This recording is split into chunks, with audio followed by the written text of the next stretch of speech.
welcome to another jam-packed episode of the Sports Card Nation podcast, the show that brings you all the important news from the sports card hobby. We'll have some debates, opinions, new release schedules, and info. Plus, we'll also discuss the sports that so directly affect the hobby we all love. We'll mix in an occasional gambling tip or two, throw in some life stuff, and bring you great guest interviews from the hobby and sports dignitaries. And if you're good listeners, we may even give away a few things now and then. Now, here's the guy who wanted the cards and not the gum, John Newman. Hello, Newman. Hello, Newman. Hello, Newman. Hello, Sports Card Nation listeners. Episode 32 coming at you. Great guest on the program today, Jeff Hoferer. You may know him from the Geek YouTube show where he opens wax. We'll have some guests with him opening wax as well. He joins us today. We have a lengthy conversation about cards from the 80s, keying in on the 1984 and 85 years and some of the key rookies out of that. We talk about his show and what he does on it and why I'm a big fan and you should be too, or maybe you already are. We'll talk a little bit of Gary V. We'll talk a little bit about the youth of the hobby and some things we both have noticed and maybe what we'd like to see a little bit more of from that segment of the hobby. So we'll talk a lot of hobby stuff. Jeff is someone, as I always say, has their finger on the pulse of the hobby. He makes the rounds and he interviews himself with a lot of hobby dignitaries. So I was ecstatic when he agreed to come on, and we had a great conversation, the equivalent of just two guys talking about the hobby, and it was fun, and we both agree we need to do it again. So look for Jeff also on a future episode, but was glad to have him on today. For those of us maybe joining us for the first time here in episode 32, number one, welcome. Whether you've listened to all 32 shows or you're jumping in this week, we're glad you're here. I'll always say that. You can always backtrack, and we'd never turn anyone away. The show is absolutely free. It comes out every Friday, like clockwork, and we try to have a guest on every week. We've been on a good run lately. We've got some more great guests coming in future weeks as well. Proud to say we are on 10 platforms: Apple Podcasts, Google Podcasts, Spotify, Breaker, Anchor, Castbox, Overcast, Pocket Cast, Radio Public, and Stitcher. We have been listened to in over 17 countries. We do giveaways quite frequently. We never ask for funds. This show is absolutely free each and every week. Whether you're listening to us for the first time or been with us from the beginning, we're glad you're with us. We're glad you're listening. We thank you for your time. There's a lot of other things you could be doing. We don't take you for granted. And I try to take a moment out of every show, every week, to say thank you. So thank you for being with us. Thank you for making us what we've become, which is, again, simply amazing. From November and now here in June, in 7 months, short time, the growth has been just absolutely amazing. I'm very thankful. I'm very humble. I'm glad you have allowed me to do this. I enjoy it, and I look forward to being able to keep doing it each and every week. So, And here we go.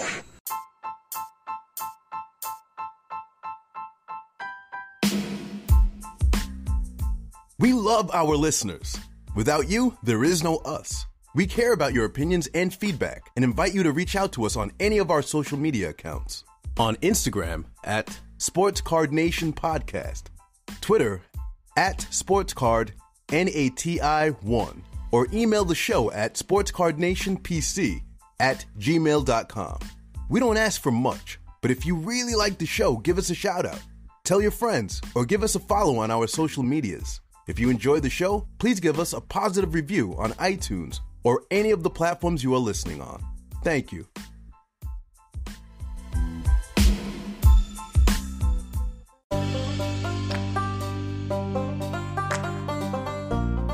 Deep fried brakes. Active brakes all the time. Gearing up for a huge month of June with great new releases. As friendly and knowledgeable about the product as there is in the business. Super fast shipping too. Go check them out and tell them that I sent you, and Blake will be glad to give you a promo code off your first brake. Check out Deep Fried Brakes, deepfriedbrakes.com.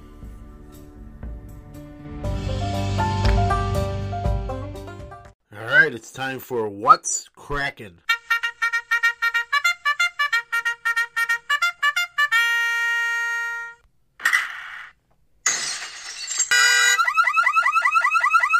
Cover the hobby news. Stadium Club is out.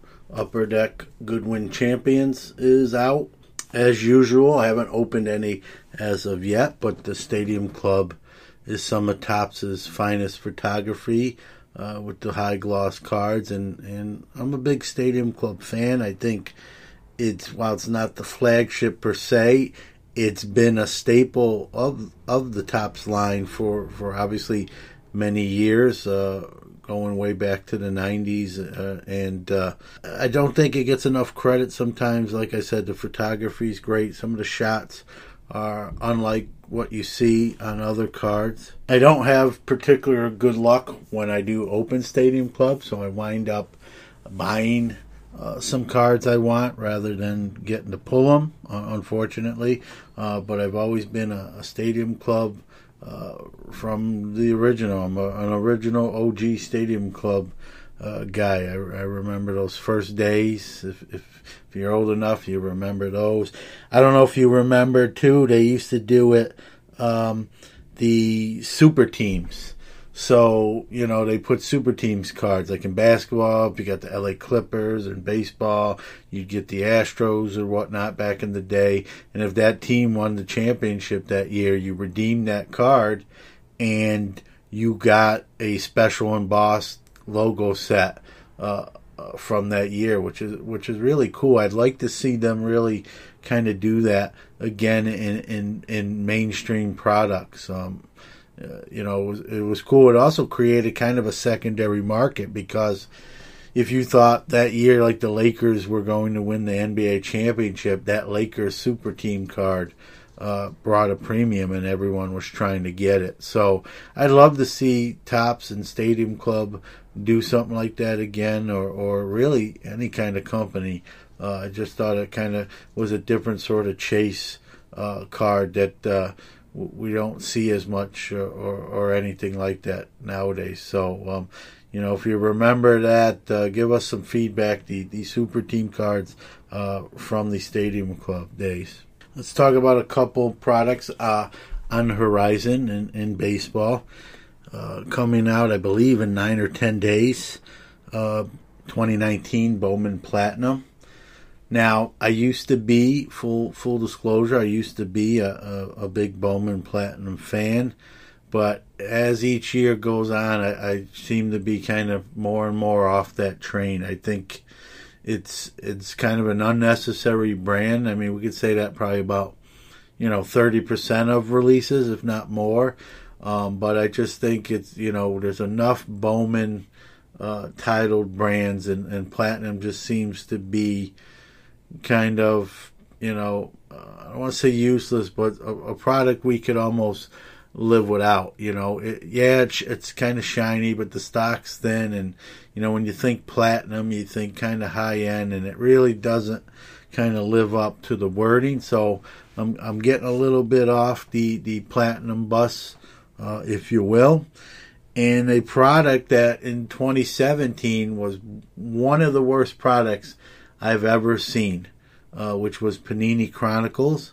And then in 2018, it was one of the best unlicensed products, in my opinion, that I've seen with 2018 Panini Chronicles. And 2019 will be out August 21st. 8 cards per pack, 6 packs per box, 16 boxes per case. Each box will contain 3 autos, 1 mem, and 2 Spectra parallels. And where I'm jumping off the Bowman Platinum bus, I'm jumping on to the Panini Chronicles bus. It's an affordable product, and I really like the way the cards look. I like how they mesh, 18, 20 different type of brands in there all in one product, and it's really a fun product to rip. One of the most fun products to rip in my estimation per dollar, per pound for pound. It's really a fun rip. It's not crazy expensive, and it's to me one of the most underrated products. Like I said, the 18 was a far cry from the garbage, and there was no other word for it but the garbage of 2017 Panini Chronicles. I once bought a box of 2017, not even knowing much about it. I just saw a new baseball brand from Panini. I'll check it out, and it was absolutely brutal. I almost wanted to put it back in the packs and bring it back to Walmart. It was a blaster, and say, I made a huge mistake, even though it was like $16. I really felt like I wanted my $16 back, but they came back on 2018, got it right. In 2019, looks like it's going to be on par, if not better. So Panini Chronicles, we're going to do our yearly award show towards the end of the year, and without even it being out yet, I think it's going to be probably on our award show, maybe candidate for low-end baseball product of the year. It should be in the mix. So that's my take on those things. And the Bowman Platinum, I know I do open some. I'll probably open some 19. It's a Walmart exclusive brand, meaning obviously you can only get it through Walmart. I think that helps a little bit, but I think the product is starting to kind of run its course, if you will. So, like I said, I'll grab some. I'll open a few, but I'm not going to probably open as much as I traditionally used to do. So, I want to talk about a trip I took last week. A few weeks back, if you heard the show, you heard me interview, John Shestakowski, the Vice President of Education and Communication from the Baseball Hall of Fame, and we highlighted and talked about the Shoebox Heroes exhibit, the new exhibit, $800,000 to set up at the Baseball Hall of Fame, all pertaining to the baseball card industry. It uses smart glass technology. They have the 10 Holy Grail cards, and me and my son took a trip to Cooperstown, about an hour and 15 minutes from here in Syracuse. We usually go a couple times a year. This was the first time since the Shoebox Heroes exhibit opened, and we took a day trip. And if you follow me on any of our social medias, you saw some pics from that day trip that we posted specifically of the Shoebox Heroes exhibit. It was very good. I thought it was very well done. It was a little smaller than I envisioned in my mind without ever seeing it before. But it's not small. I wouldn't classify it as small. It just I envisioned it without sight unseen being larger in my own mind. But they, like I said, if you listen to the interview, there's 2,000 cards on display. They have a really cool thing, and I took a picture of it on our social media, kind of fold out slide trays where a lot of their cards are housed in, and kind of by year. There's a couple. One of the slide out trays, again, I posted a picture of it, is all Ty Cobb cards, all the same card. They're all graded in various conditions by, it's called the PWCC collection. Interesting there with the timing of all that.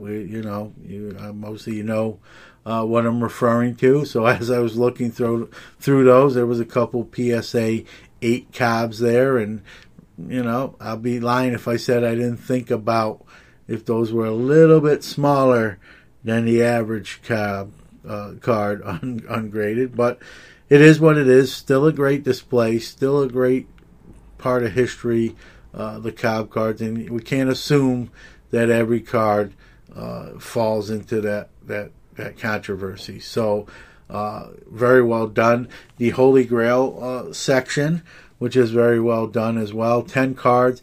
They're kind of in behind glass that's dark. And you hit the button and it lights up the display and shows you the card. And the reason they have that with the smart glass technology is so that they're not constantly exposed to light affecting the condition of the card and the color of the card. Some of the cards in that 10 card Holy Grail series was the 48 Leaf Jackie Robinson rookie, the Babe Ruth, I believe it's Sporting News rookie. Forgive me if I'm wrong. Ted Williams, play ball rookie, I believe. I'm just going off, with no show notes in front of me. The T206 Honus Wagner card is in that collection, and the 52 Topps Mickey Mantle, of course, and some others. I know I didn't name them all, but if you get out to the hall, it's definitely, if you're into cards, and I'm assuming you are if you're listening to this program, it's really well done. They got, when you first walk into that section, they got a custom card area where you go in kind of like a photo booth, and you get your picture taken, and they email you some cards yourself on some retro cards like 72 Topps and 59 Topps, and it's well done. They don't charge you for that, so I thought that was kind of neat. And you're going to see some cards that you wouldn't think you might see. Like there's a 91 Sportflix Kevin Bass card. Probably the only time you're going to see Kevin Bass in the Hall of Fame is going to be on that Sportflix card. So it's very well done. They represent all the eras of cards, and like I said, not as big as I envisioned it, but even with the size, it's not small either, and it's put together well, well done. And I think most people will enjoy it. It'll be interesting to see how that exhibit changes or over the years, and maybe how they change it up so it's kind of new every couple of years, and well done. And it's like I said, talking to John on the show,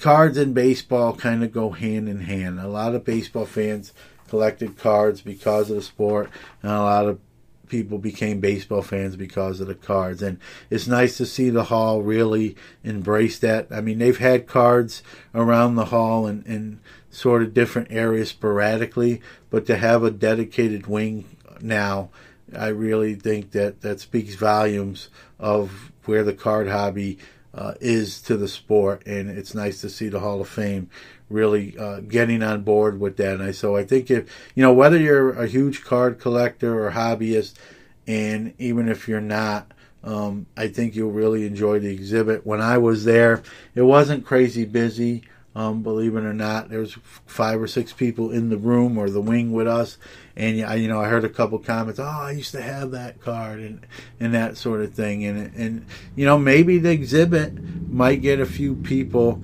back in the hobby, and obviously that's not a bad thing.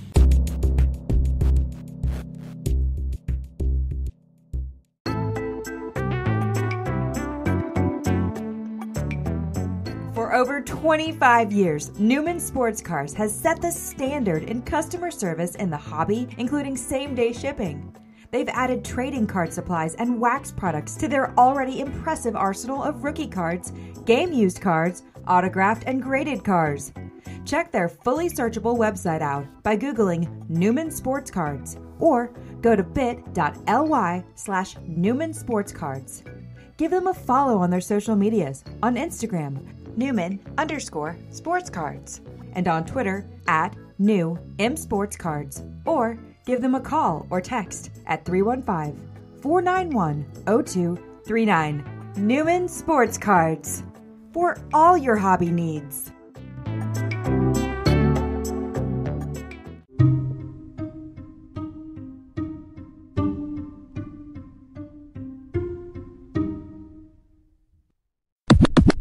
All right, real excited to have my next guest on. I watch his YouTube show. You may watch it too. It's Geek. He brings me back as if you listen to the show, you know I'm 46. So he opens a lot of packs from my childhood era, and it takes me back and then makes me realize how old I really am too. So that's the bad part. But I'm real excited that he agreed to come on as a fan of what he does. And so without any further ado, let's bring him on. Jeff Hoferer, thanks for coming on. Hey, John, how you doing? Thank you for having me. Oh, you're welcome. You're welcome. And like I said in the intro, you know, one of the things you're known for. I mean, the show's called Geek. It's on YouTube. It's very popular, and you know, you're talking to a fan right here as well, and you know, seeing those 70s and 80s packs, and you know, every once in a while I do open some of that stuff myself, not as much as you do, and just watch. You know, I live a little bit vicariously through what you're doing, and it just brings you back to, you know, a time, and probably, I don't want to speak for both of us, but I think I might be a time in our collecting lives when, you know, it'll never really be the same, but for a moment in time, you kind of can go back a little bit. Yeah, absolutely. Well, you gave me one of my favorite compliments about just kind of being able to plug into that nostalgia, because that was really like the reasoning behind doing the show in the first place, was just being able to share pack breaks and let people kind of feel like they're experiencing or opening these older packs that I'm opening, and hopefully taking a trip down memory lane if they're around our age, and getting to relive those fond childhood memories. That's awesome, man. I'm excited you've gotten some enjoyment out of the show. No doubt, and you know, sometimes I get a little jealous. I'm like 84 Donruss, you know, I'm 84 and 85 Donruss, and I like all cards. Don't get me wrong. It's not where I'm just a Donruss freak, but those 2 years for me were like, those are two of my favorite sets. I know you're an 85 Topps guy. You know, I know you're an 85 Topps guy. 84 Donruss and 85 Donruss was like my wheelhouse back then. You know, I loved the design of the 84 with that kind of 3-line wave, and then those black cards of 85 with the kind of the striped color, you know. Oh, yeah. Well, I don't know if you've had good luck opening up 84 Donruss, but I think I've had 3 episodes opening up 84 Donruss, maybe 10 packs each episode, and I have had zero luck. Like, I think I pulled a Joe Carter rookie in maybe 2 of those episodes, but you know, everybody's going for Johnny Baseball when it comes to 84 Donruss. I've never pulled one out of a pack, and I'm getting shut out on that set for some reason. Yeah. I mean, that's a special set from the 80s. I think that was one of the biggest ones, right? That was, you know, there really wasn't what we would call high-end today back then, but that was sort of like, I don't want to say high-end, but that was like, there seemed to be less of that product around then. That was always the legend. Do you think that was just hearsay, or do you think that product was actually more limited than Flair and Top?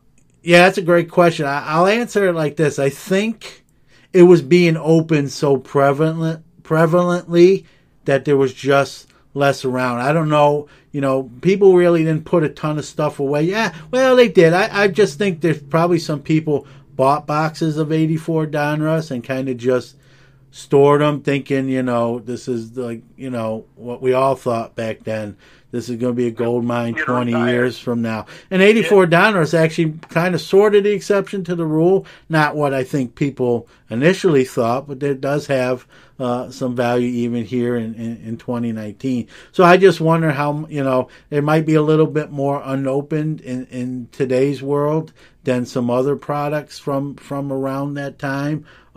As far as during that time, I mean, it just seemed when I went to buy it, it seemed to be less 84 Donruss than other years I remember going to buy. Even 85 Donruss, which I love, there just seemed to be a lot more of that prevalent and readily available to rip and buy. And 84 Donruss, it was almost like when you saw it, like you spent money you didn't have. You scrounged up because you weren't sure when you'd see it again. I do remember, because I started buying cards in 85, but I remember the 84 Donruss always had a premium on the packs were always a little bit more expensive than the Topps and the Fleer. Well, sorry, go ahead. Yep, no, I was just going to say they had that clean white backs on them as well, with that kind of green header where the player's name and bio kind of was. It just had kind of a cleaner look. Rather than, the Topps is famous for that gray kind of, cardboard back that we were called. That 84 Donruss had kind of a different feel to it. It almost, there wasn't high end as far as what we would call high end in today's industry, but back then it sort of had a premium feel, and it just seemed like we're talking about, just seemed like there was less available, so I think that kind of bumped it up a notch as well. I totally agree. And let me ask you this, in 84, when you were opening those, or even 85, were you hunting for the Mattingly or the Darryl Strawberry?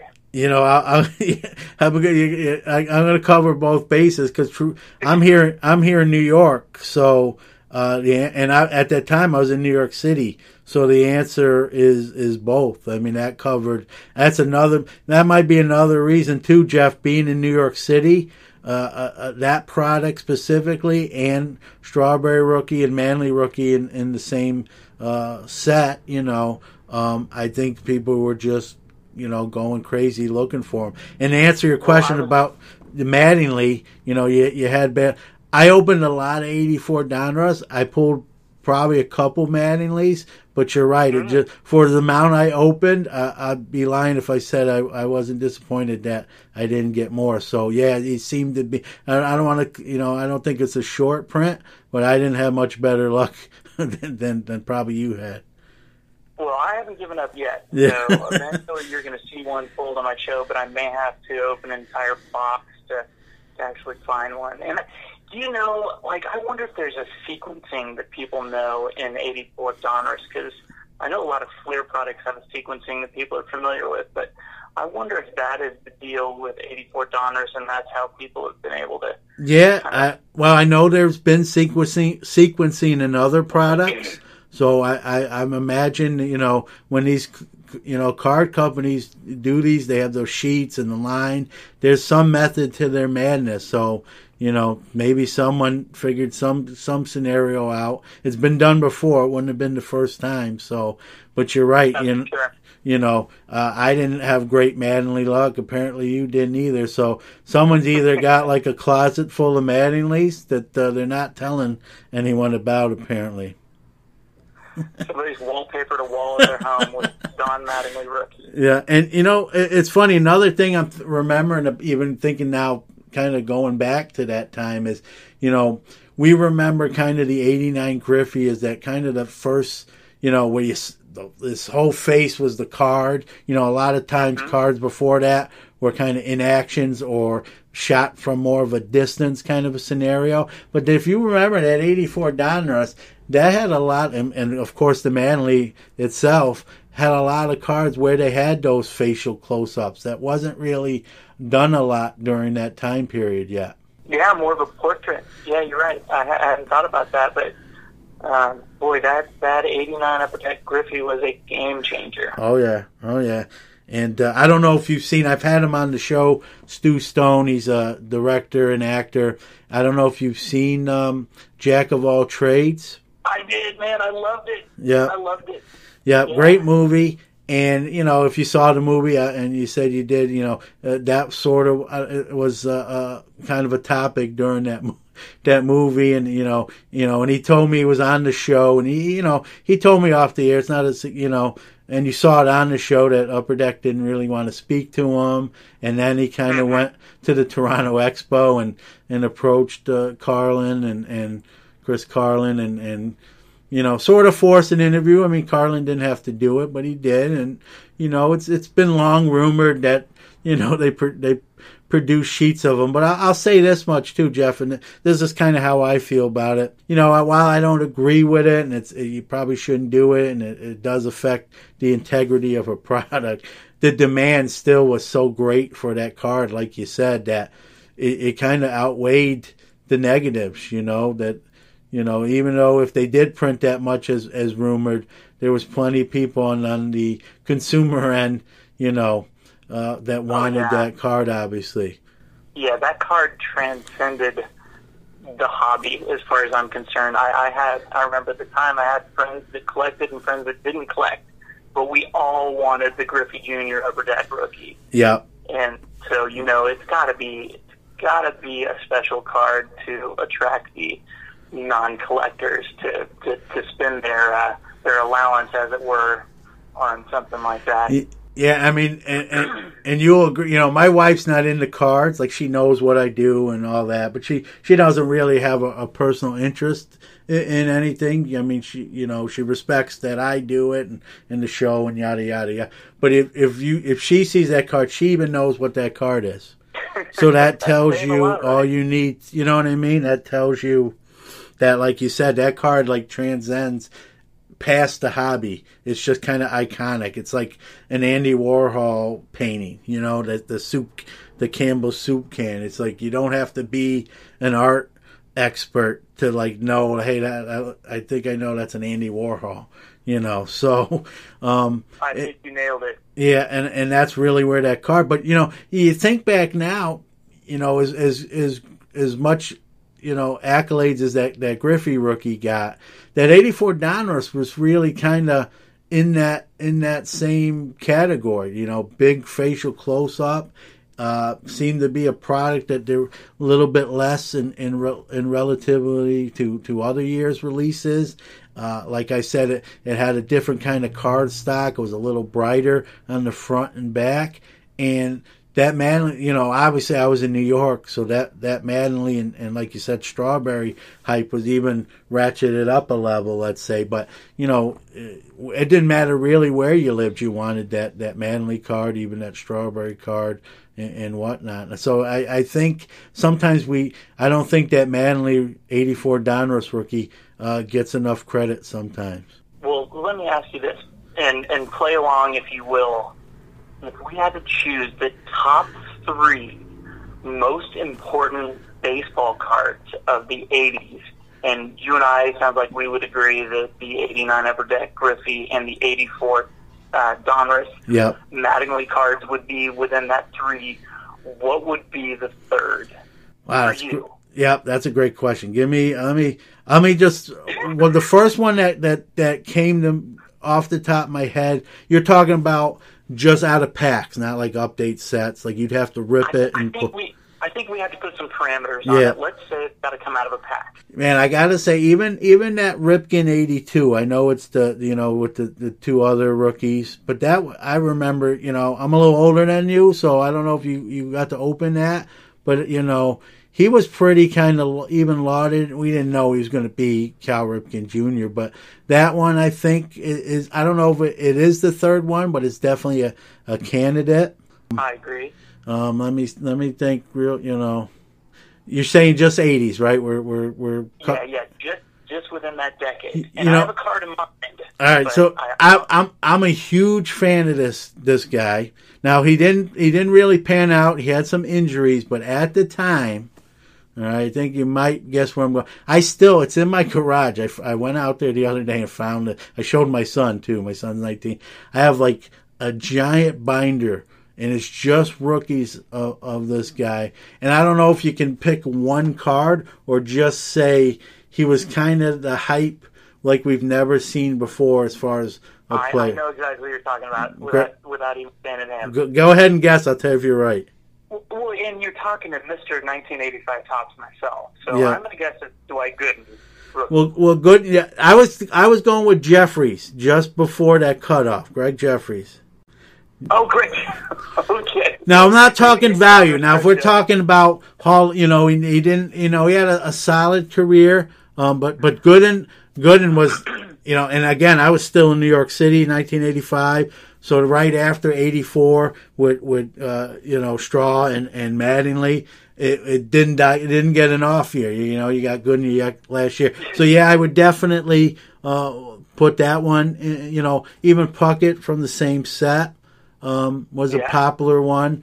But I remember maybe I'm a little biased because I was a Greg Jeffries guy because I was a Mets fan, and he was going to be the greatest, better than Mickey Mantle, the greatest young player, batting almost 400 in the minor leagues every year. He's going to change the game, and his cards were just driving products. When you think of the years that his rookie cards were in, the 88 stuff, Donruss, Fleer, we all know very vastly overproduced, yet people couldn't rip open enough to pull Jeffries, myself included, so I'm not picking on anyone. So in terms of iconic cards, I would say 88 Jeffries, but obviously that's sort of faded. Gooden and obviously Puckett's a Hall of Famer. Gooden was on that pace, and we all know what happened there. But he's still kind of he's changed his life, and so he's still collected by quite a few people. And for the years he pitched, he was very dominant, as you know. So the card still has some. Still holds its place, if you will. It would have been a better place had he stayed on the right path and maybe got into the Hall like he was headed to. But what are you going to do? But yeah, that 85 set, that's why I say that 84, 85, those 2 years really were huge. Oh, massive! Massive for the hobby. I think for some reason. And I'm obviously partial to this set, but a lot of people have fond memories of 85 Topps, which makes me think that sports cards started hitting kind of a stride right around that year. Maybe it was 84 and it just kind of carried over in 85, but it seems like a lot of people out there, if you ask them, they started collecting in 85 with that set. Yeah. So I think that we're talking about kind of a I in the hobby where a lot of people started dipping their feet in the water. Yep, I think you hit the nail on the head, Jeff. I think that brought a lot of new blood, if you will, a lot of new kids. I think even a lot of new adults. We forget, adults are just big kids, and I think a lot of people those 2 years, a lot of adults who collected probably cards in the 50s and 60s kind of got back in this, maybe through the help of their own children that were opening packs, and I think, it's funny because we talked a little bit about this too, off air, I don't want to speak for you, but I got into cards because I was a fan of baseball. I was a fan of baseball first, and then I got into cards, and I think, and I don't want to paint with a broad brush, but I think a lot of today's younger collectors, I don't know if I could say the same thing. I think a lot of them are in it for, I just want this really expensive card. I want to pull this out of a pack, and I know I talked to you. I want to get your opinion, obviously on the show is, when even to this day, when I open product and when you do it on your show, we go through that and we look at each card and something comes to mind, whether we say it out loud or nothing or not. And, we kind of savor, it's not wine, but we kind of savor what we're doing. It's not we're not being timed. It's not like I got to open these 10 packs in 2 minutes or, I don't get to keep them. We kind of just go through them at a pace we enjoy. We probably reminisce as we open them. And you see kids today and they're just ripping these packs open looking for that hit. It's not in there, and they just get just tossed aside like nothing. And it always, I've seen it enough. I've been in the hobby now 40 years. It's not new to me, but I always kind of cringe a little bit. Like, man, they don't appreciate the other parts of the hobby, even though they didn't get maybe that Luka Doncic auto if it's basketball, or Pat Mahomes, auto rookie in football, whatever your hot card is at the time, Ronald Acuna Jr. There's other stuff that they just kind of just toss away without a second thought. And I see it and I'm like, man, that's, I feel bad, maybe it's a little selfish in me, but I'm like, I'm glad I grew up, I guess, in an era where cards where we didn't have to do that. We really, we kind of enjoyed the product, the players, the cards, and the teams on a kind of different level than I think it's at today's day and age. I'm a little bit of the old man on the porch maybe with that rant or soapbox, but I just wanted to get your take on that.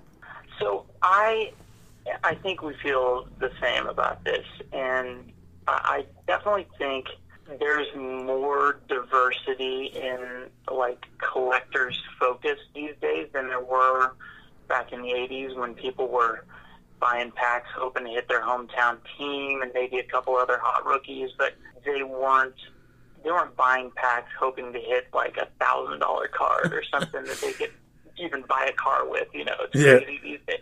But it's weird because when I first started collecting, a big thing was if you had enough packs, you would open them, and the hope was that you could build a set. That was kind of a real satisfying thing if you were able to build a set and had enough packs or been stacking cards away. And I feel like there's still some of that going on today, but it's kind of it's a lost art. It's the minority now in sports cards. I feel like more people now are just opening and disregarding the base cards, which I personally love base cards. I still enjoy that. But are really looking for those big case hits, hoping to get that out of their pack or their box or their case even. But I do think that is that's something that's coming up with the younger collectors. They started collecting at a time when there were these massive cards in the product they're opening, and that wasn't the case when I started collecting. So I don't know if it's maybe a generational thing, but it might be a sports card industry thing where these cards are available, so it's kind of changing the way people look at opening packs. Because I can't say that if I knew there was a $10,000 card in 1985 Topps back when I was opening 85 Topps in 1985, that I wouldn't have, had a different mindset about what I was looking for. But so, I don't know. It could go either way, but sorry, go ahead. No, I was just going to say I agree with you, and I'll stick up for the younger collectors that we're kind of speaking of. I think also it's sort of you're a product of your environment. It's a different time. Like you said, I think you touched right on it, is if those cards were valued in 85, then what they kind of are like now, we might have had a similar approach, So you kind of got to give them maybe a slight pass, but I do appreciate, when you see a younger collector open a pack and even talk, hey, that's my favorite player, or he's on my favorite team, and I think that's kind of going by the wayside, unfortunately.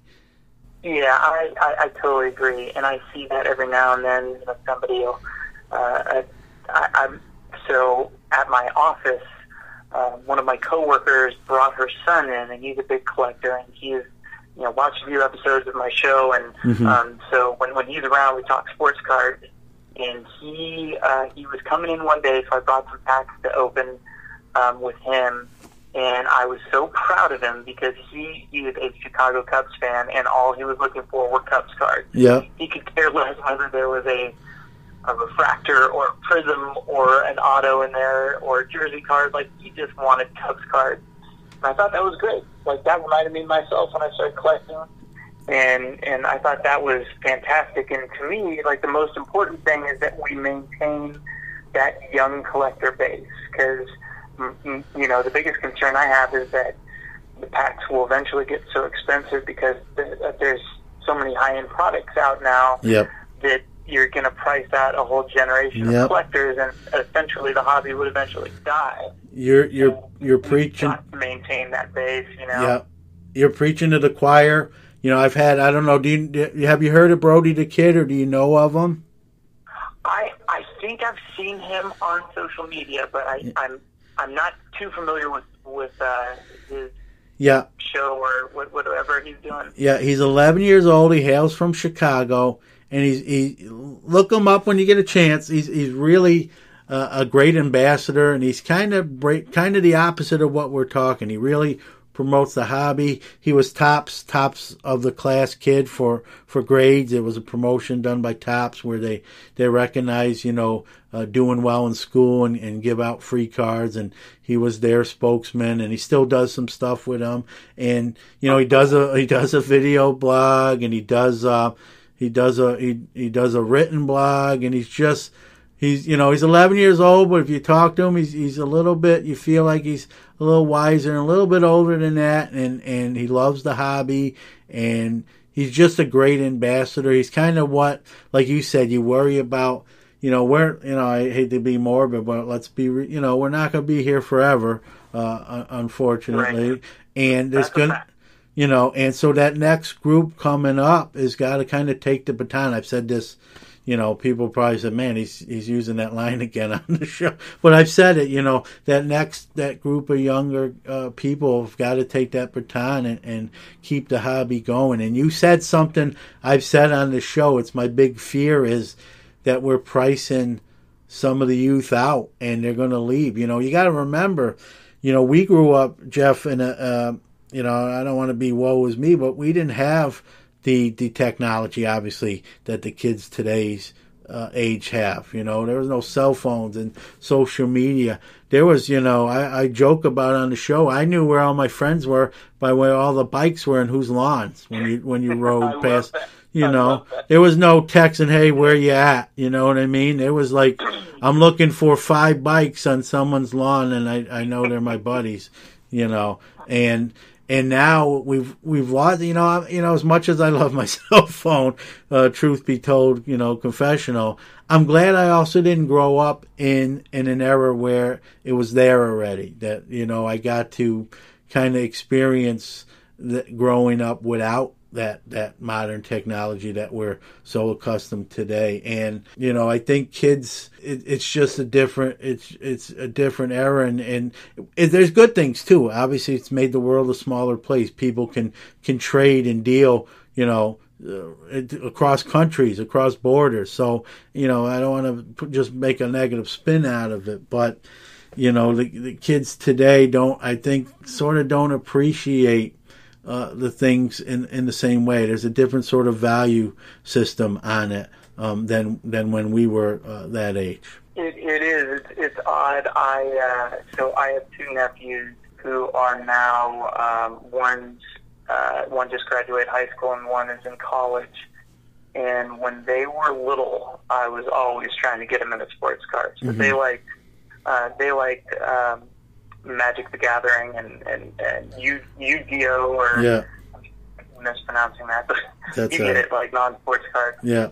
And so I would always buy them a box of cards, whether they liked it or not, each year for Christmas, just so they could open them, because I would always end up with a box of cards, and I would get them something just hoping they would catch on to this.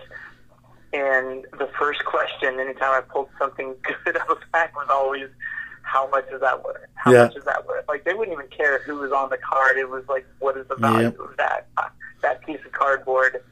And, it was pretty apparent that the younger generation just had a little bit different outlook on sports cards and whatever you get out of packs like that. Yeah, and you hit on the head. And again, I'll stick up for them. I think it's, the old saying, you're a product of your environment. I think that's the environment today, and they're the product of it. If we maybe were that age today rather than the era we were born in, we might not be that much different, so. Yeah, that's true. True. I'm not really trying to criticize them. I just guess I'm coming out of an aspect that it's sometimes sad to see it like that, where you kind of think about what it meant to you, and those, it's just, times have changed, I think you're spot on, and I don't think you're criticizing him. I think it's an unfortunate fact, and we just got to figure out a way to,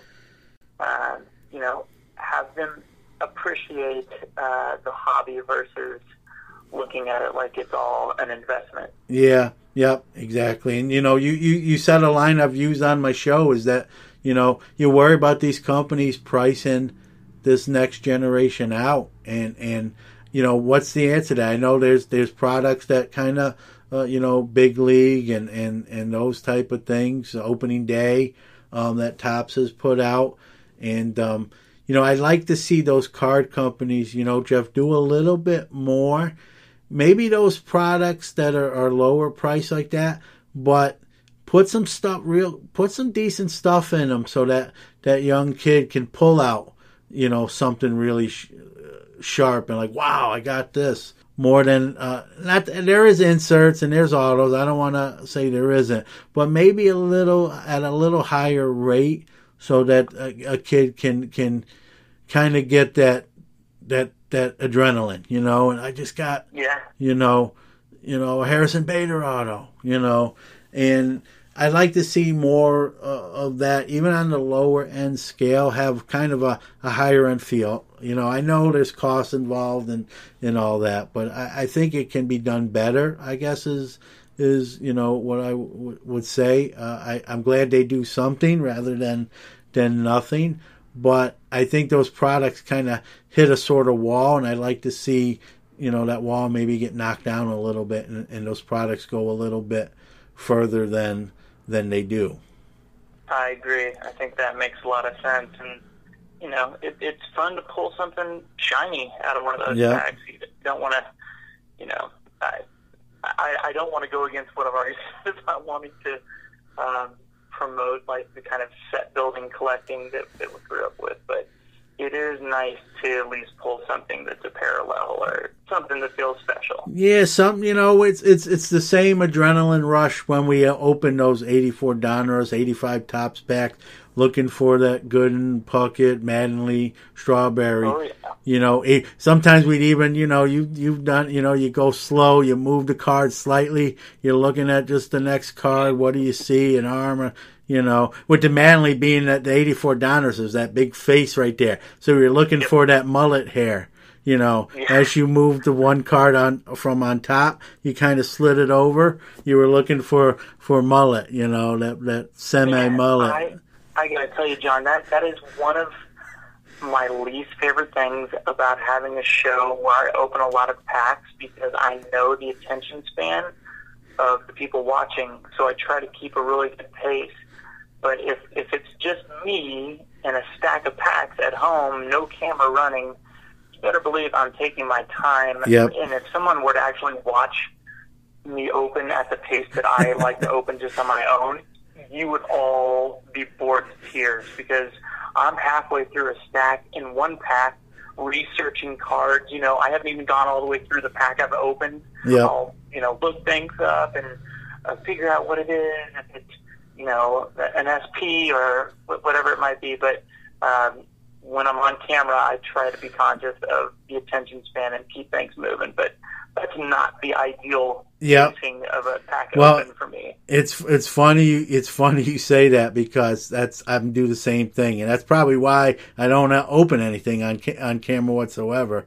People would grow a beard watching me do it. So so we're cut from the same cloth, as they say, and I think it's from the era we grew up in. We have a different sort of appreciation, for those cards. So to piggyback off that, Jeff, like I watch you open a lot of that stuff on Pack Geek. How much, like, what's the ratio? Do you open a ton more, like where you're not on camera? How, what's kind of the ratio of off camera, what you open to on camera? That's a great question. So the deal is, if I'm opening something that is pretty cool and or expensive, I'm probably going to save it for the show. If I'm just needing a fix, at being a card addict that I am, and I'm opening, just maybe a retail blaster or something, I'll just open that on my own off camera and maybe post some pictures on social media. Yeah. By the way, if on social media, follow me at Pack Geek on Instagram and Twitter, because I post all of the cards that I pull from those off-camera breaks on my Instagram and Twitter. Just so I am sharing them, but at my own pace. So to answer your question, I open a lot more on camera than I do off camera. Yeah. No, it was something I knew I was going to ask you, because I always wondered about that, like how, That's a good question. Well, thank you. Every once in a while I pull one out just from nowhere. I think you're doing great, John. You're selling yourself short. So, we're talking about new people kind of getting in the hobby. I'm a Gary Vee fan. I don't always agree with. I think you can be a fan of someone and not necessarily agree with everything they say or put out there. Sure. So I wanted to get your take on the Gary Vee, comments. He, one of the comments that, he talked about was it's going to be a huge influx because sneakerheads, their product is getting harder to get. And when I heard that, I don't see the correlation to me there. I thought while I agree with a good percentage of what he says, this one, I completely take the complete opposite take on that. I think that was a kind of a reach on his part. I think he was speaking a little bit kind of himself in there, which is understandable. I think we all are guilty of that at different points or another. But I don't see the correlation between those two industries. I'm not saying it doesn't happen at all, but I just don't think it's going to happen to the level he was insinuating at. And just I'll let you chime in, and just he was saying he's going to do big, a lot of different things, and obviously he's in the Top Series 2 product. I don't know if that's what he was alluding to.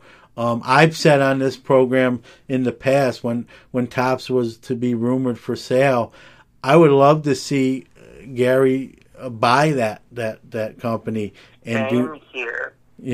I actually don't like the insert set that Topps did in Series 2. But saying that, I was hoping that they would let him get some creative input, whether it be on the design or whatnot. Not necessarily putting himself on cards. That's kind of the easy way out, or the easy way to get on cards. But I was hoping he would kind of have some behind the scenes impact on the company. And I just want, I'll acquiesce to you here, Jeff. What are your thoughts with things he's said pertaining to the card hobby? Well, let me just put this out there. I am a giant Gary Vee fan, and I'm sorry to the Gary Vee haters out there, because he is so polarizing. It is literally like either you're a big fan of Gary Vee's or you cannot stand the guy, and there seems to be very little in between. Yeah.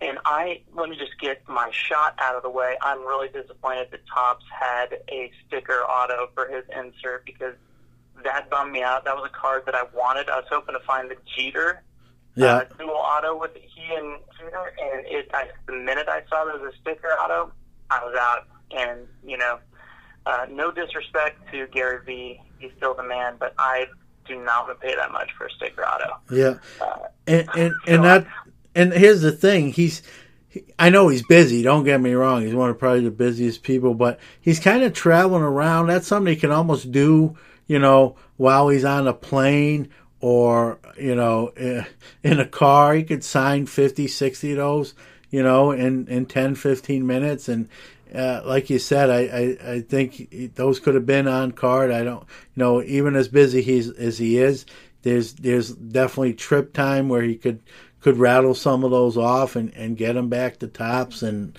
I mean, his office is in New York. I see no excuse for them not to be able to ship a box of his cards over there for him to sign. But I digress. So to answer your question, I am a huge fan of Gary Vee's. In fact, he was instrumental in me rebooting the show. I am I was one of the original pack breaker, and I don't even consider myself a pack breaker, but that's just so people understand like what I do on the show.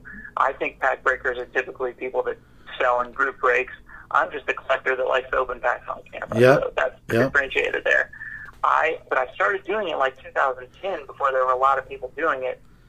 And I took a break, and I was consuming a lot of Gary V content along the way, and he really got me interested in redoing the show and kind of rebooting things and doing it the right way.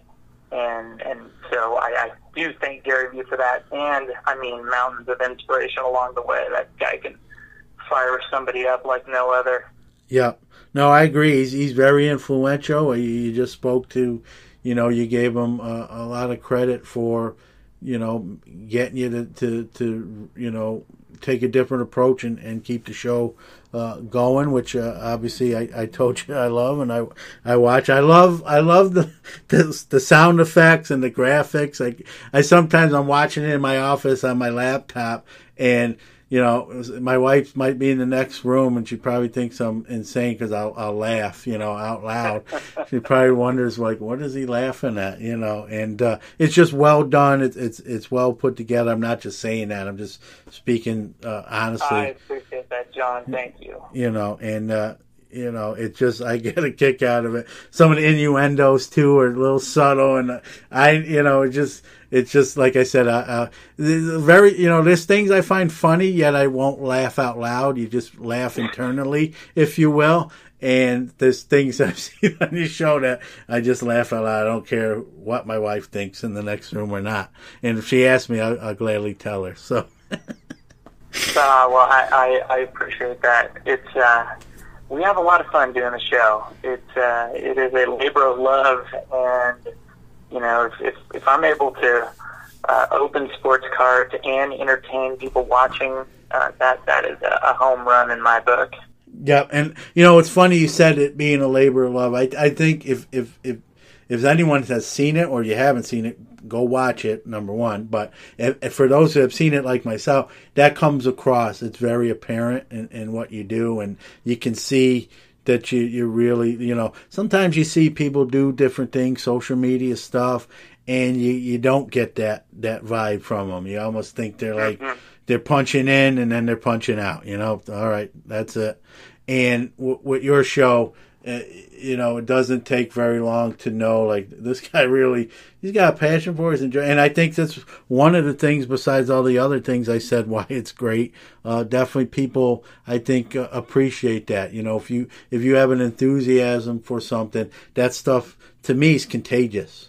Oh, yeah, and that's genuine. I've said it a million times, but if I can't have fun opening packs of sports cards on camera with a couple of my buddies, like I'm just what am I doing? Put a fork in me, because exactly, like I've lost it. So it's definitely genuine enjoyment when you see me getting excited about pulling great cards or just opening up a pack that I'm excited about. Like that is 100% me.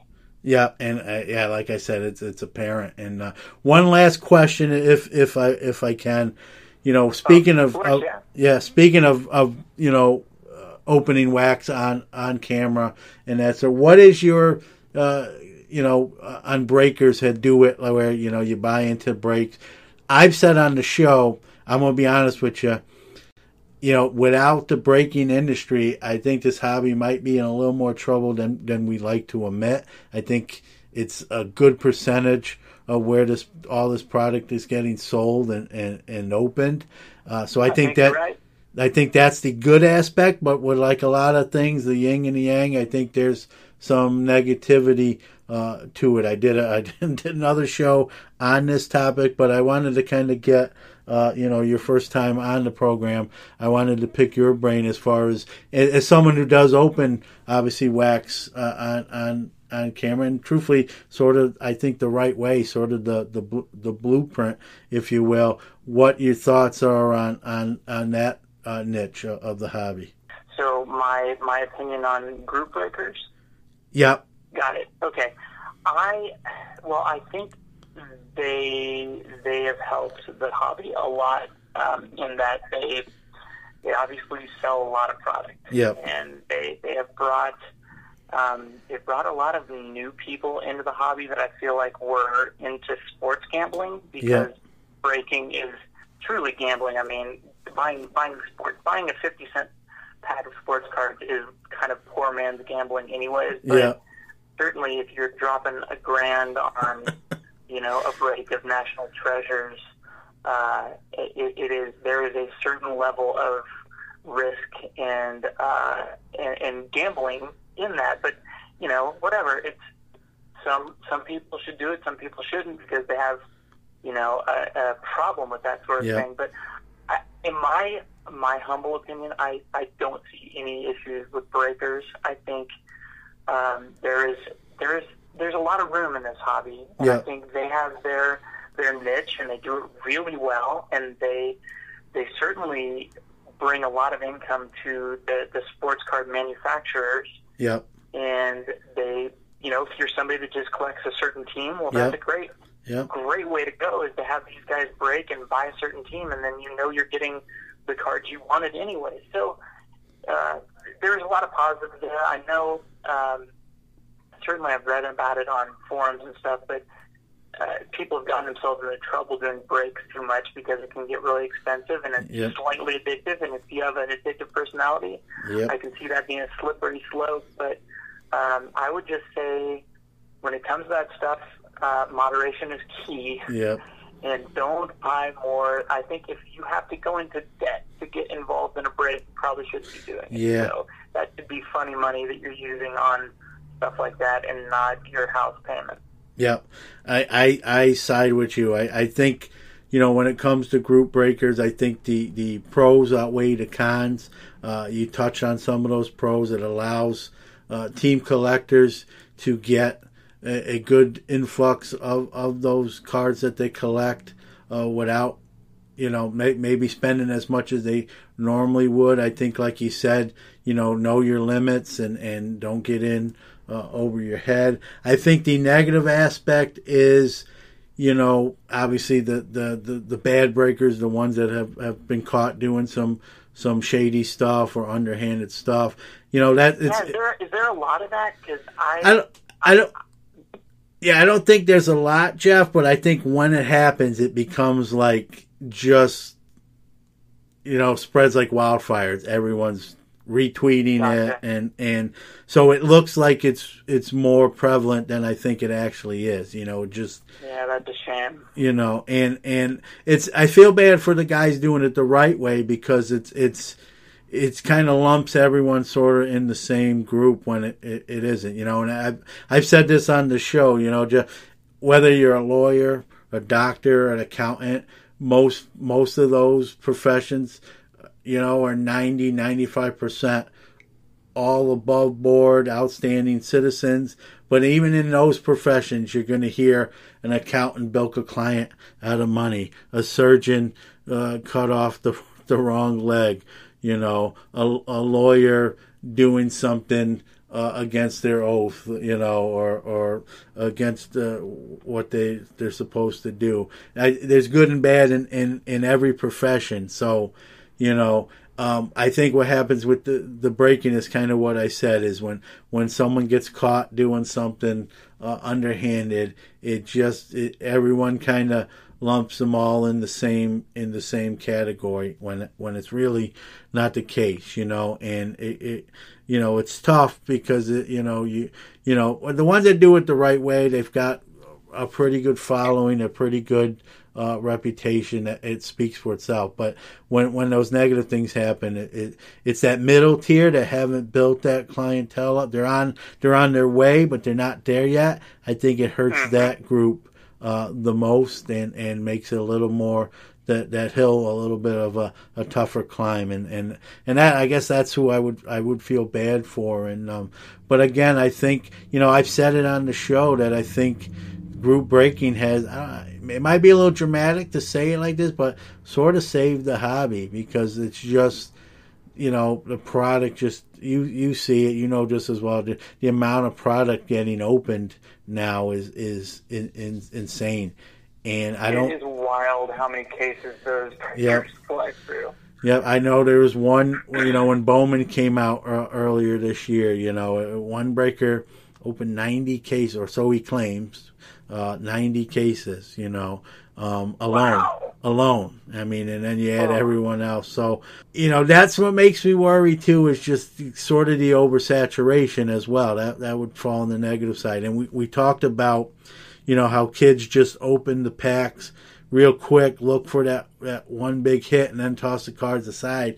I think some of that, I don't know if you'll agree, some of that I think kind of comes from the group breaking aspect, because a lot of those guys, and I'm not knocking them for it, I get it. The quicker they get through the product, they can get to the next product. It's like, almost like a taxi fare. The quicker you get that person to the destination, you get another one in your car and take them to that and get that fare. So I think the kids have, or I don't want to say the kids, but I think some of the hobbyists of today have kind of, taken their cues from the group breaking aspect and just see these guys just ripping through it at kind of an electric pace, looking for that kind of that one big card or the hit, and well, John, I think we've hit on the takeaway for this episode is to, unless you're on camera, take your time opening the packs and enjoy the experience. It's not just about the most expensive card you pull. There might be a card in there that can be your favorite card of all time, and it's not necessarily the one of one, superfractor. It could be Joe Schmo from your local team. Yep. I totally agree with you. It should be a different experience than it is for a lot of people. Yeah, and I come from, whether I'm opening a $75 box of cards, Jeff, or a $300 box of cards, obviously you want to get something good. I mean, to say otherwise is not being truthful. You do. But I also take my time opening it, because if you don't hit something big, you still want to get as much enjoyment through the process for your money, irregardless. You know what I mean? I think it hurts a little bit more. Yeah, I think it hurts a little bit more if you spend $300, let's say, on a box. You rip through it in 5 minutes and don't get a lot of great stuff out of it. I think you appreciate it more, that same box of cards with the same result, but instead of taking 10 minutes, it took you 30, 40, 45 minutes.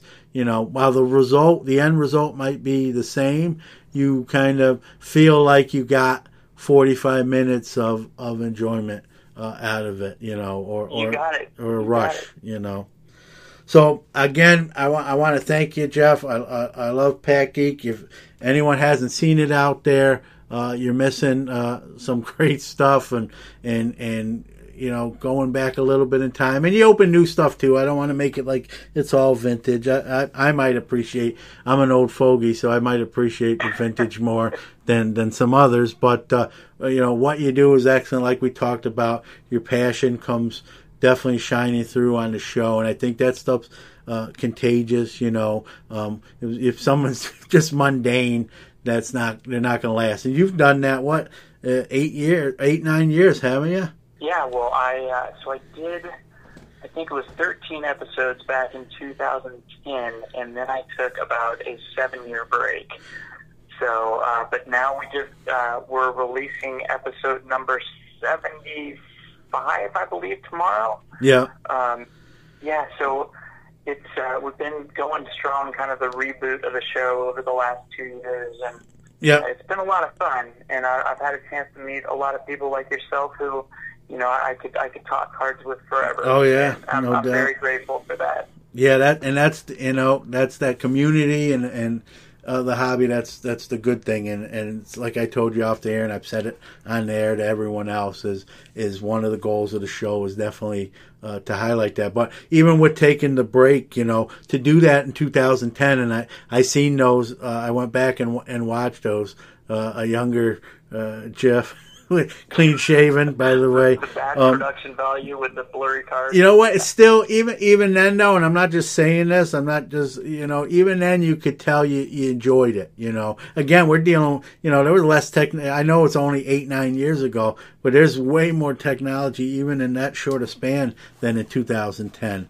And oh man, it's come a long way. Yeah.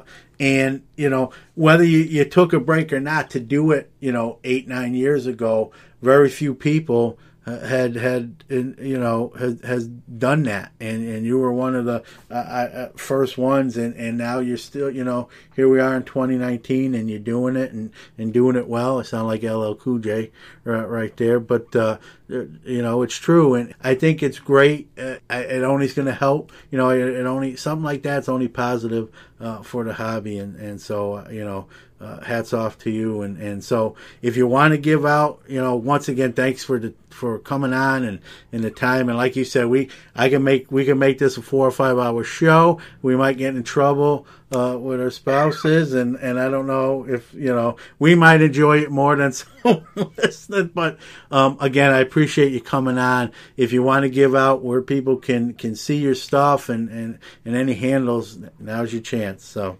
I appreciate it, John. And at some point, you and I will have a 10-hour conversation on 1984 and 1985 cards alone.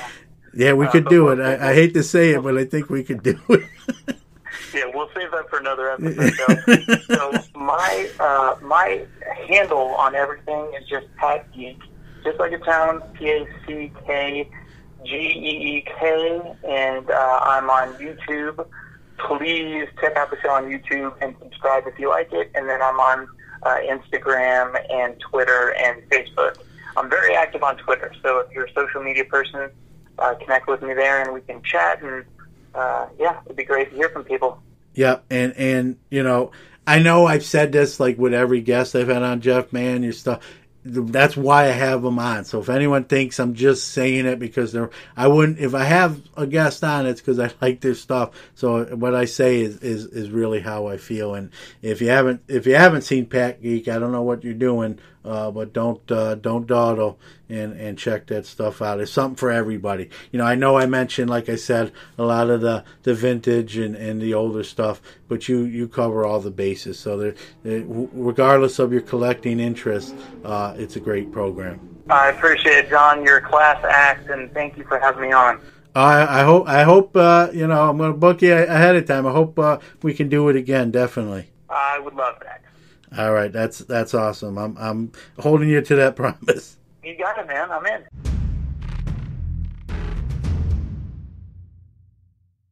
It's time for From the Box Seat.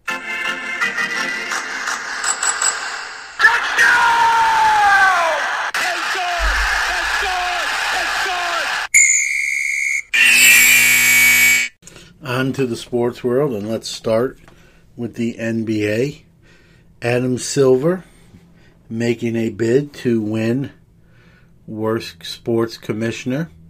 Him and Roger Goodell could arm wrestle for that title at this point. Adam Silver announced or mentioned that the owners in the NBA of the NBA teams are not referred to as owners. They're referred to as governors. Governors of what state? And which elections did they win? It makes no sense to me. I mean, in this politically correct world, I'm all about sensitivity, but we've called owners and entrepreneurs since the beginning of time.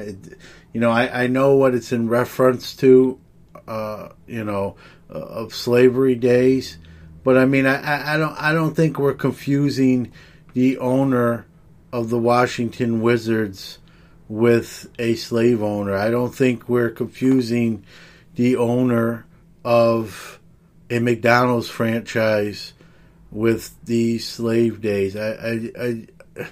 It's just, we're just micromanaging stuff to a nauseating point. And, the governors of the NBA need to really think about who's calling the shots, for their organization. This has really garnered some attention, and really not in a good way. This isn't one of those things where everyone's embraced it, and Adam Silver, what a great decision and move and stance. It's odd. It's odd. It's gaining attention and not good attention, obviously. And I'm all about doing the right thing, but calling an NBA owner a governor rather than an owner, I mean, what are we doing? Just goofy stuff. And almost as goofy as Adam Silver looks. I mean, he's an odd man watching that NBA draft. I got, big, tall, kind of goofy. He looks like the guy, I don't know if you remember the Darien Lake commercials with the old guy in the suit, with the bald head. But I digress. I'm getting off track. Let's stick to basketball. Kevin Durant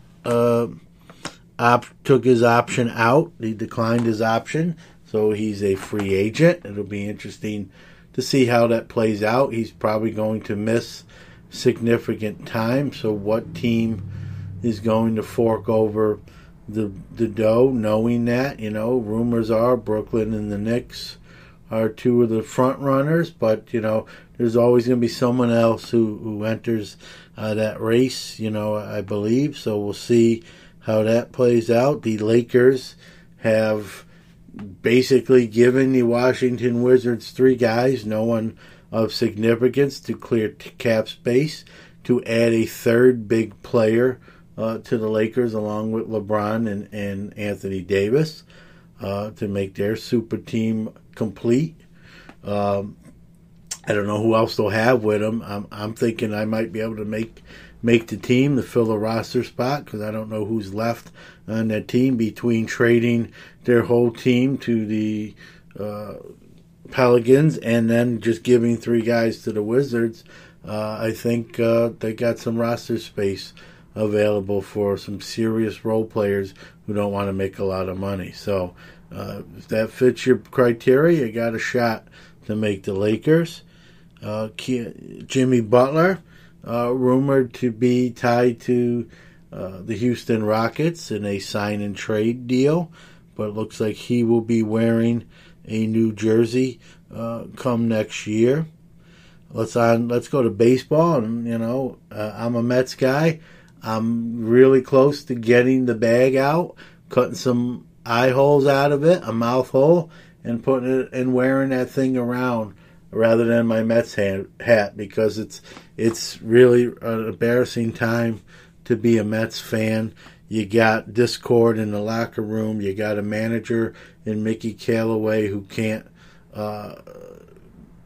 is a terrible manager when he's allowed to manager, and now it's come out that the front office between Brody Van Wagenen, the new GM, who was an agent, has no experience, and the Wilpons are telling Mickey what lineups to use and when pitchers should come out. They're sending messages down. So, Mickey Callaway, make no mistake, he's a terrible manager. They made a terrible choice. But he's, even when he's not managing, it's coming from up above, and those guys are even worse managers. So this team's a mess. You got a manager using expletives and telling a reporter, to get the out of the locker room. Jason Vargas is threatening to fight them, and it's sad because you got 2 guys having tremendous seasons, rookies. Jeff McNeil, and we all know what Pete Alonso's doing, second in the both leagues in home runs behind Yelich, and they're losing ball games in epic fashion. The bullpen is the worst bullpen in baseball, and they made a trade where they traded a guy I really liked in Jared Kelenic for a washed-up former roid user second baseman, and the centerpiece of that trade, truthfully, was the closer of 59 saves the previous year, Edwin Diaz, and he looks like a shell of his former self, blowing 5 saves with almost 5 ERA. And Jared Kelenic, if you follow him as I do and prospect as I do, is tearing up the minor leagues. He was already brought up a level and moving up a level. He tore that level up too.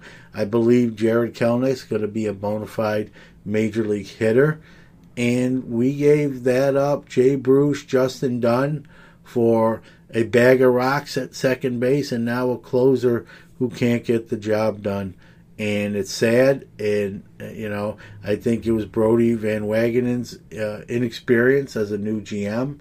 And I thought they made a bad hire with him. My son's a Met fan too, and we had an argument over the hiring of Brody Van Wagenen. So I was, when they hired Callaway, I didn't know a lot about him. I gave him a fair chance, but he's one of the worst baseball managers in the game, and they need to blow this thing up. The Wilpons need to sell this team. I'll say it's really become apparent until the Wilpons relinquish ownership or governorship of the Mets. I don't think they ever will compete again until that day occurs, and I really do hope it occurs, because it gets tougher each and every year to be a Mets fan. And I'll say this, I never advocate for not going to the ballpark and supporting the players and the team, but it might be the only way to send a message to the people in those higher-ups in Mets land that we're not going to take it anymore. So maybe it's time to stop going to Citi Field. Been another injury with a foul ball, and the outcries for expanded netting have increased. I'll be honest with you. I don't like blocking access or vision or sight lines between fans and players, but it's become more apparent the bigger, stronger, and faster these players are. These balls' exit velocity off these bats is phenomenal, and some of these injuries can be catastrophic. And a lady was killed last year in Los Angeles due to a foul ball. We had a young girl in Houston severely injured, and now another one as well. And I hate to block that access, but fan safety is of paramount too. So I think you're going to see it either be mandatory or most of the teams go that route, and it's hard to argue against it. I'd almost like to see maybe netting that can be pulled up once the game starts, but I always like it.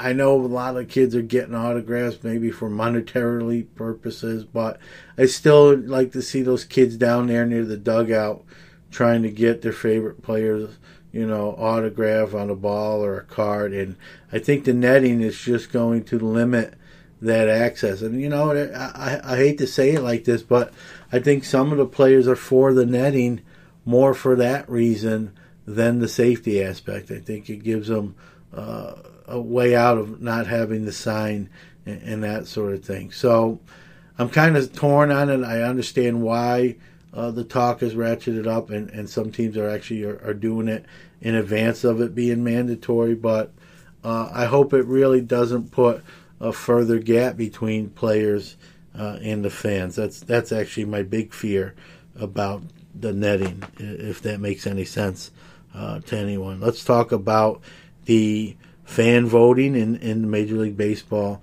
All-Star Game. I think it's a joke, to be blunt. You got guys that have barely played 20, 30 games getting the highest vote tallies because of their name. Aaron Judge comes to mind. Mookie Betts is not having a very good year, but he's getting in based on popularity.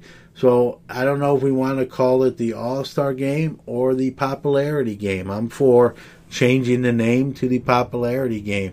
I think, I'm all about, you just heard me talking about I don't want the fans to kind of be sequestered off away from players, but I think it's become a popularity contest and not on people who deserve to be in it.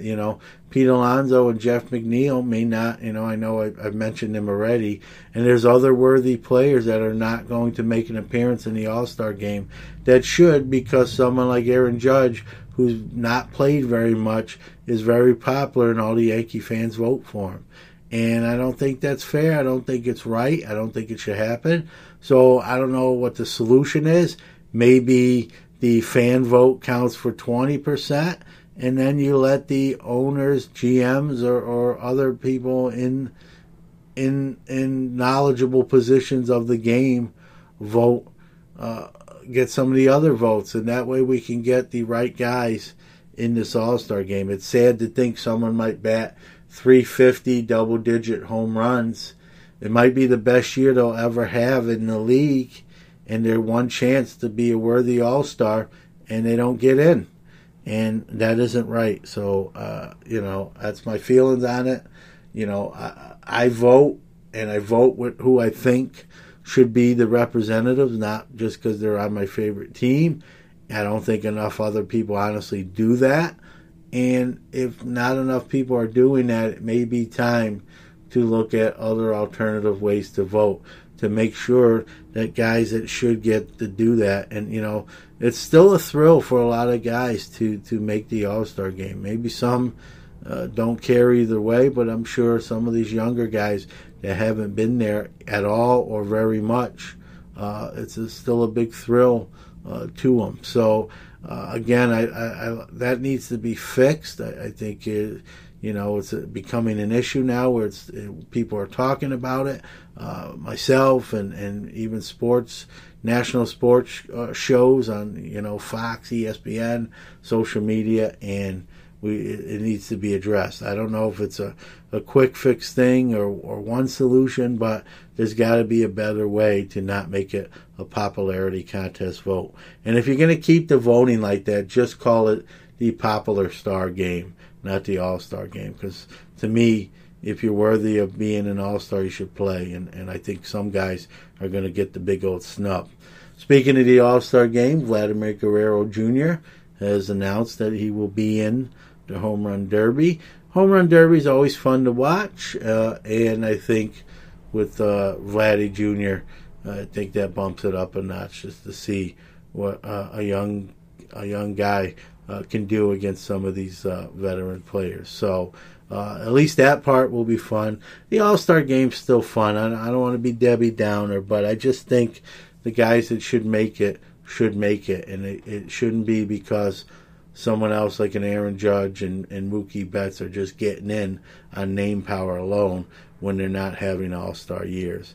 I mean, if that's the criteria, then Aaron Judge and Mookie Betts and other similar guys in name power are going to get in for 15, 16 more years just because of who they are. And again, I don't think that's fair.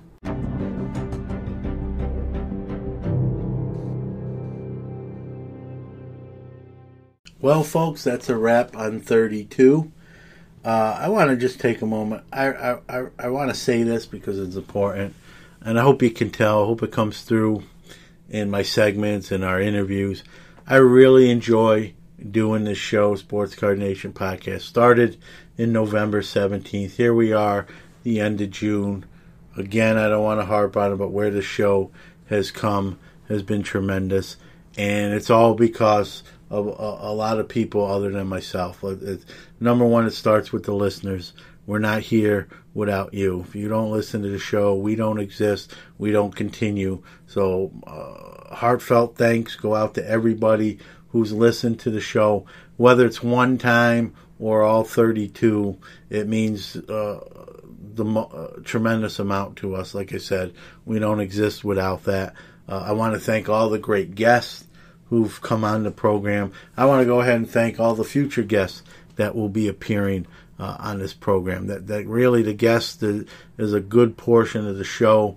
Many of the interviews are anywhere from 25 to 50 minutes long, and people, our guests have been so generous of their time, and that's saying a lot, and it goes a long way. And I think people like those interviews and like the perspective that they come from. So to any of our interview guests, past or future, thank you for doing it. Thank you for joining the show and being part of something here as we continue to go forward.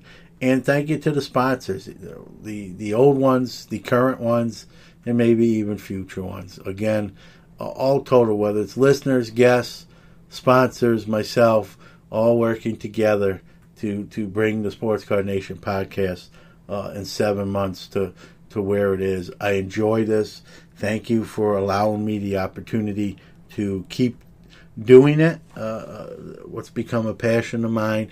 I'm going to continue to strive to make the show better and better. As we get better, it gets a little trickier because, there's less room for improvement, if you will, but there's always room for improvement, and we're going to strive for that, no doubt. And so a heartfelt thanks from me to everyone involved, no matter how small, whether you were a guest one time, whether you sponsored us for a month, for a couple weeks, all of us in total make the sum of what this show is, and I want to thank you for that. So that's all I wanted to say in closing. It means the world to me and a lot to me, and I want to acknowledge all those people. You know who you are. I may not have mentioned anyone by name. I do plan on doing something at the end of the year with everyone that's appeared on the show, and I'll leave it at that. I want it to kind of, be a little bit of a surprise. But that being said, again, thanks to all that made this show possible as we continue to move forward. And we'll see you next week, episode 33. And as always, I want to close and let Billy Joel have the last word before the outro. Don't take any shit from anybody, and I mean it. You've been listening to the Sports Card Nation podcast. Join host John Newman next week as he gives you another jam-packed episode of all things related to the sports card hobby. And a little extra fun, too. Don't forget to check out the show on Instagram at Sports Card Nation Podcast.